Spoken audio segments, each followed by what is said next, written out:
क्या होता है जब कोई मैम चीज अभी हम तो क्या, स्क्रीन दिख रही है। किसी को भी स्क्रीन हमारी नहीं दिख रही है? दिख रही है मैम। ओके, देखिए लाइटोडीज क्या होता है, इसको ऐसे समझिए। दिख गई। दिख गई? ओके। इन लाइटोडीज आप कह सकते हैं कि an affirmative is conveyed by negative of the opposite. जो यहाँ पे दिखाया जाता है वो नेगेटिव दिखता है, लेकिन वो उसका सेंस पॉजिटिव निकलता है। जैसे समझिए, इन लाइटोडीज अ नेगेटिव एक्सप्रेशन, क्या बता रहा है, negative expression is made to suggest a strong affirmative sense, और उसका जो सेंस निकलता है अफर्मेटिव निकलता है। जैसे इसको देख सकते हैं, हालांकि इसको आप एक तरीके से भी समझिए कि ये हाइपरबोली का अपोजिट होता है, ठीक है ना। किसका अपोजिट होता है? हाइपरबोली का अपोजिट होता है। जैसे यहाँ पर देखिए, I am a citizen of no mean city, ठीक है, मतलब ऐसे समझिए कि हम छोटे शहर के व्यक्ति नहीं है, सिटीजन नहीं है, नागरिक नहीं है, वेरी सेलिब्रेटेड, बहुत बड़े शहर से हैं, बिलोंग करते हैं। ओके, नेक्स्ट देखते हैं, you are no fool Magnus. अब देखिए, आप फूल नहीं है, इसका मतलब क्या है, वेरी क्लेवर है। ओके, बहुत ज्यादा बुद्धिमान है। ओके, नेक्स्ट देखते हैं, I am not a little surprised. क्या हुआ है, आप लिटिल सरप्राइज नहीं है, इसका मतलब क्या होगा, आप ग्रेट सरप्राइज्ड हैं, बहुत ज्यादा आप सरप्राइज हैं, राइट। नाउ नेक्स्ट देखते हैं, मेटाफर। मेटाफर वेल नोन है, इसको एम्प्लॉयड सिमिली की तरह भी समझ सकते हैं। In a metaphor a comparison is made between two different object, but the words of comparison so like as are not used. मतलब ऐसे समझिए, सो लाइक एज को बिना यूज किए हम कंपैरिजन कर लें, ठीक है ना। जैसे हमने कह दिया कि आपका चेहरा चांद की तरह है, या चांद की तरह सुंदर है। अब मैंने की तरह न लगा के मैंने कहा आप चांद ही हो, मैंने आपको वही चीज मान ही लिया, मैंने कंपैरिजन ना करके वही चीज आपको बना ही दिया, वो मेटाफर हो जाएगा। That is a metaphor is an implied simile, जैसा कि स्टार्टिंग में ही हम लोगों ने बात की। जैसे एग्जाम्पल में देखते हैं, love is the spice of life. जो प्यार होता है वो जिंदगी का एक जायका होता है, मसालेदार, जिसे बोल सकते हैं कि जिंदगी को बहुत ही इंटरेस्टिंग बनाने के लिए प्यार बहुत जरूरी होता है। नेक्स्ट आता है, revenge is a kind of wild justice, well known है। अब यहाँ पे देखिए, बिना लाइक बिना एज को यूज किए, ठीक है ना, यहाँ पे क्या किया जा रहा है, कंपैरिजन कर दिया जा रहा है, ठीक है ना। क्या बोल रहे हैं, revenge is a kind of wild justice. Next आता है, the camel is the ship of desert, जो कि बचपन से पढ़ते आ रहे हैं आप लोग। मेटोनमी, मेटोनमी एक प्रकार से एंटोनोमोसिया भी कहा जाता है, आप लोग को अच्छे से पता होगा। मेटोनमी क्या होता है, metonymy is a thing is called by something which is associated with. Metonymy को कई प्रकार से डिफाइन किया जाता है। जैसे इसको अगर देखा जाए तो किसी सिंबल के अकॉर्डिंग देखा जाता है। जैसे अगर सिंबल के अकॉर्डिंग समझे तो कैसा, मतलब you must address the chair, ठीक है ना। ये जो एग्जांपल है, एक minute, you must address the chair. अब यहाँ पे चेयर एक सिंबल है, किसका, चेयरमैन का, ठीक है ना। हम सिंबल के अकॉर्डिंग या साइन के अकॉर्डिंग, साइन से हम इनको क्या करते हैं, वो करते हैं, दिखाते हैं मेटोनॉमी को।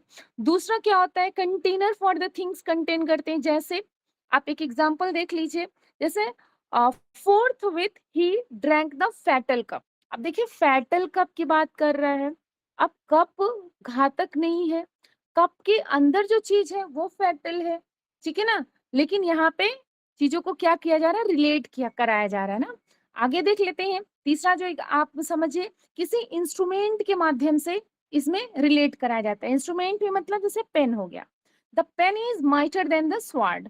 अब यहाँ पे पेन मतलब पेन थोड़ी ना, पेन और स्वार्ड की लड़ाई होगी, नहीं, यहाँ योद्धा की बात की जा रही है, और यहाँ पे ऑथर राइटर की बात की जा रही है, ठीक है ना। इंस्ट्रूमेंट से वो कराया जाता है, ठीक है ना। आई एम रीडिंग शेक्सपियर, जब किसी ऑथर के वर्क से रिलेट कराने के लिए हम सिर्फ ऑथर को ही लगा देते हैं, हम उनके वर्क का नाम ही नहीं लेते। जैसे आई वॉज रीडिंग शेक्सपियर, अब शेक्सपियर के चेहरे पे तो टेम्पेस्ट लिखा नहीं है, उनके चेहरे पे सिमलाइन तो लिखा नहीं है, रोमियो जूलियट नहीं लिखा है, मतलब उन्होंने वर्क लिखा है, ठीक है ना। तो हमने शेक्सपियर के वर्क को ना बोल करके हमने शेक्सपियर ही बोल दिया, आई वॉज रीडिंग शेक्सपियर, ठीक है ना। तो ये होता है मेटोनिमी। क्लियर हो रहा है? Any problem? जी, एक बार आप क्लियर यस और मैम, नो बोल देंगे तो clear. Okay clear ma'am, clear ma'am. Okay. Next आता है हमारा अनोमोटोपिया। एनोमोटोपिया क्या होता है? वेल नोन है, साउंड की बात इसमें की जाती है, लेकिन ध्यान रखिएगा साउंड में भी ओरिजिनल साउंड की बात की जाती है। कभी कभी क्या होता है कि साउंड तो हम देख लेते हैं और साउंड के अकॉर्डिंग हम उसको फटाक से मान लेते हैं कि अरे ये तो ओनोमोटोपिया है। नहीं, कभी कभी ये हम लोग को धोखा दे देता है। ठीक है ना? कई एग्जाम्पल आप लोगों ने इसका देखा होगा। ओके, आगे देख लेते हैं। इसमें क्या होगा? ओनोमोटोपिया में साउंड सजेस्ट मीनिंग और सेंस। जैसे the curfew tolls the knell a parting day. Okay, यहाँ पे घंटी की आवाज की बात की जा रही है। अब देखिए, murmuring haunt flies on summer you and rained with tremendous sound your ears ascender with gun, drum, trumpet and blunderbuss and thunder.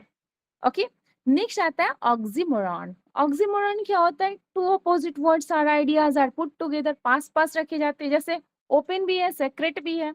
Okay, open भी है और सीक्रेट भी देखने को मिल रहा है। अगर आगे देख लेते हैं, ऑनर भी है और डिसऑनर भी है, फेथ है और अनफेथफुल भी है, फॉल्स है, ट्रू भी है। मतलब दो कंट्राडिक्शन जो वर्ड है, दो अपोजिट जो वर्ड है, एकदम पास पास रखे जा रहे हैं, तो वो किसको दिखाता है? ऑक्सीमोरॉन को दिखाता है। पैराडॉक्सिकल, पैराडॉक्स के प्रकार से समझिए कि ये कंट्राडिक्शन तो दिखाता है, लेकिन वो देखने में पहली पहली नजर में ऐसे मैं बोलूं तो एब्सर्ड हम लोग को फील होता है। जैसे एग्जाम्पल में देख सकते हैं, the child is the father of the man. अब दिमाग में आया, एक बच्चा कैसे किसी आदमी का पिता हो सकता है, लेकिन इसके अंदर अगर आप जाते हैं तो सच्चाई है।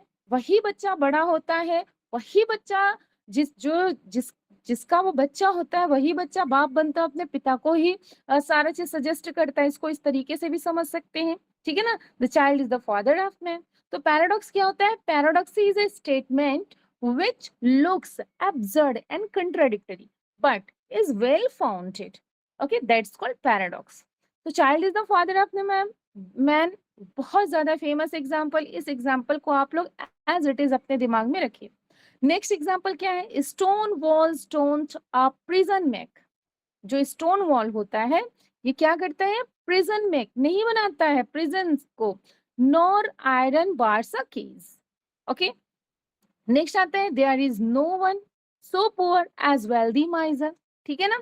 ये सारे एग्जाम्पल आप लोग एज इट इज अपने दिमाग में रखिए, ये पैराडॉक्स के एग्जाम्पल हैं।